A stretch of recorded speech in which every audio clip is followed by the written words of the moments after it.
Powell is likely going to have to raise interest rates. Yes. As inflation increases, the way to curb it is through raising interest rates. The Fed originally stated that rates weren't going to rise until at least 2022. However, it seems that we may see a rate increase sooner than expected. Right now, the Fed has a target rate for the Dow Jones.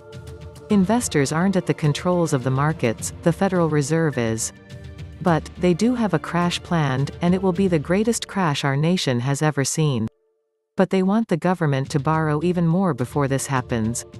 The Fed doesn't want to discourage our government from borrowing even more, by crashing the markets now. But they will have their scapegoat to blame the greatest crash in history on. Perhaps their scapegoat will be as simple as using the horrendous second quarter results as their excuse to pull it. Whatever scapegoat they use, I believe it will happen. I believe a worldwide market collapse is part of their planned and executed pandemic. In the event of hyperinflation, the debt would look negligible, and the rates would increase rapidly. The line between self-consuming growth, debt grows faster than value, current and past 2 decades, and hyperinflation is thinner than we may realize. I'm not trying to be too cynical. My ears hear how it used to work, before infinite balance sheets, negative real yields, exodus of foreign purchases, and huge debt to GDP figures came to be. My eyes question if this is a market at all. Are there any voluntary market participants left in this market who are not the Fed or obligated by regulation? It seems if there are any, they could effectively set the rates. I think I still cling to the opinion that the Fed controls this number precisely where they want it. The Fed will never admit any wrongdoing. Remember Ben saying that he never saw the crash of 2008 coming. Other than printing money for themselves and their buddies, the other thing they are good at is obfuscating and outright lying. The truth is a for-profit, politicized, central authority that is incapable of measuring inflation should not be determining interest rates. At present, the tail is wagging the dog. The demand for the debt should be determining interest rates, not the other way around. The attempt to suppress recessions, depressions in pursuit of perpetual economic growth and inflation is the problem.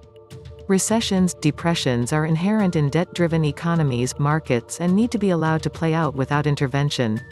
The difference between capitalism and socialism is that capitalism allows financially not sustainable entities to fail, to cleanse the economy of unproductive debt. That is also why capitalism does not destroy economies. Unnecessarily low interest rates and QE are forms of socialism and are unsustainable. Link the rate of change of private sector debt to the interest rates to allow the markets to determine the rates. End the central banks and neoclassical economic theory. Fed had almost 12 years to correct the greed and mistakes of 2008, did nothing, and now we are back to zero interest rates, QE and printing.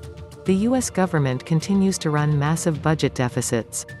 That means it has to sell bonds to finance the debt. So, who's buying all these treasuries? The Federal Reserve is buying a lot of them as it continues to monetize the ever-growing federal debt. Between March 2020 and March 2021, the central bank monetized more than half of the massive pandemic debt. The central bank makes all of this government and spending possible by creating artificial demand in the bond market. The Federal Reserve buys treasuries on the open market with money created out of thin air. This supports bond prices and keeps interest rates artificially low. Without this central bank intervention, there wouldn't be enough demand in foreign and domestic markets to absorb all of the bonds the U.S. Treasury needs to sell. Interest rates would skyrocket and make the cost of borrowing prohibitive. Since March 2020, the federal government has added $4.7 trillion to the national debt.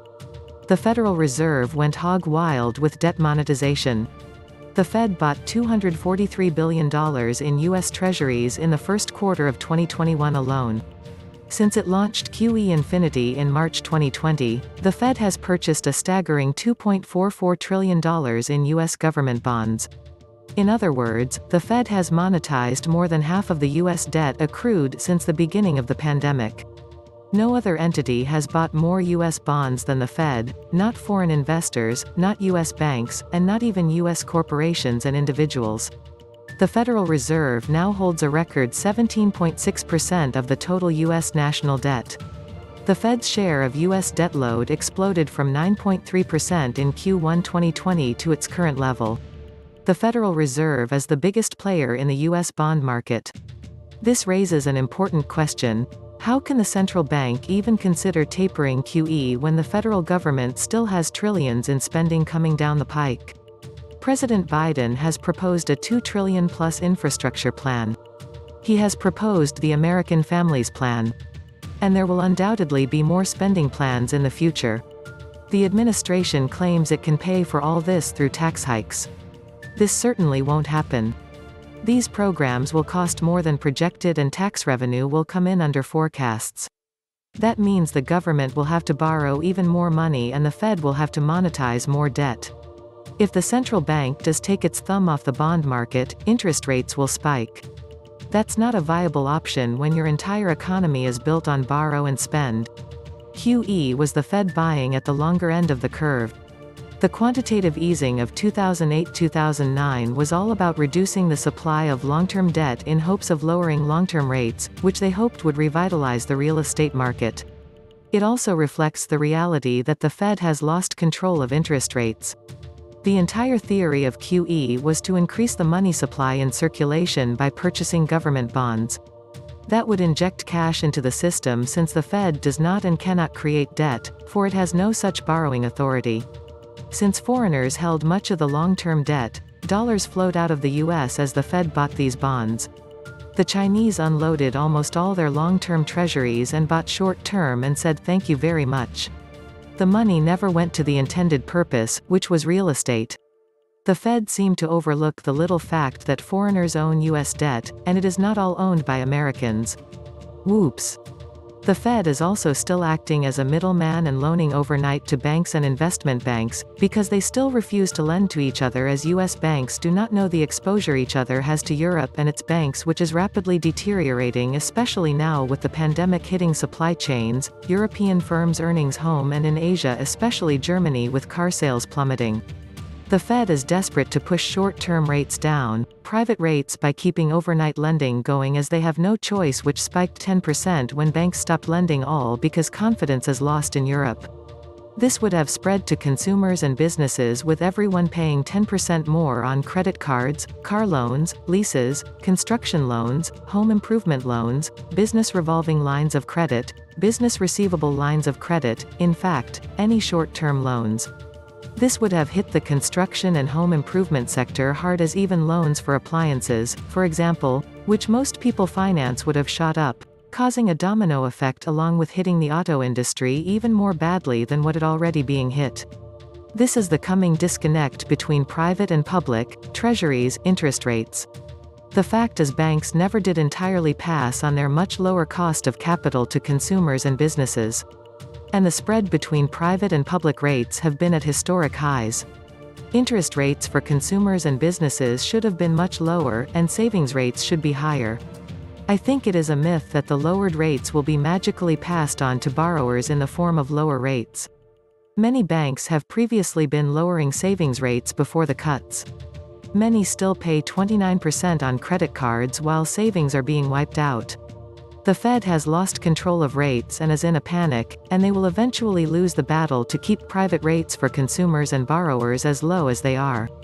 As long as the Fed can still buy short-term treasuries and international capital flows still flees into these, also bidding up prices and collapsing yields, public rates will remain low, but again, private is a different animal. Eventually, the Fed will lose this control too. The long-term sustainability of the credit system is based on differences between the market interest rate and the rate at which an average business can borrow, i.e., that natural interest rate, which is close to that of the structural growth of the economy. When the market rate is much higher than the natural rate, as has been the case in Italy for the past 15 years, Japan in the 1990s, or the United States in the 1930s, the market rate is artificially removed by the central bank. The result is an increase in the value of existing assets financed by debt and a license allowing zombie businesses to survive when the process of creative destruction is stopped. The central bankers accused of this type of period tend to describe this decline as secular stagnation, because they don't understand that their own policies are causing the problem. central banks are issuing more and more paper to buy assets and suppress volatility in the credit markets. We must be in a worrying period, since for the first time in 50 years the Bundesbank bought gold for its reserves. Do these central bankers know something we don't know about? In recent years, 3 critical awards, 10-year Treasury bills, crude oil, and the US dollar did not show any particular trend. The global economy is facing many concerns, and bond yields are at the lower end of their range. For the past 4 or 5 years, the US dollar has been stuck in a range. Oil prices are in the middle of their average price for the past 5 years. One of the most notable trends in recent years has been the outperformance of US stocks. With central banks easing again, bond yields are unlikely to fall. The elements are in place for a reassessment of the US equity market. If this scenario materializes, US stock prices could rise as valuations remain reasonable. While the price-earnings ratio of the S&P 500 is historically high, equity valuations compare more favorably to bonds than at the end of the 1990s. A recovery in confidence should lower their risk premium and favor a new notation. But when you look at the actual numbers, the demand is only robust because the Fed is in the marketplace. It's unfathomable how Powell could claim with a straight face that the Fed isn't monetizing the debt even as it effectively monetized more than half of the debt in the past year. On the flip side of the equation is inflation. The Fed effectively prints money to buy treasuries and injects the newly minted dollars into the economy. We are already seeing signs of inflation heating up. CPI data came in much hotter than expected in April, and we're starting to see the markets show concern about rising prices. At some point, the central bankers will be faced with a choice: continue monetizing the debt and inflating the money supply, or deal with surging inflation by letting rates rise. It can't do both.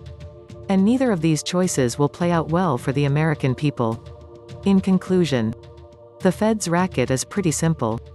They are swiping the value of the cash in your pocket, every day of your life.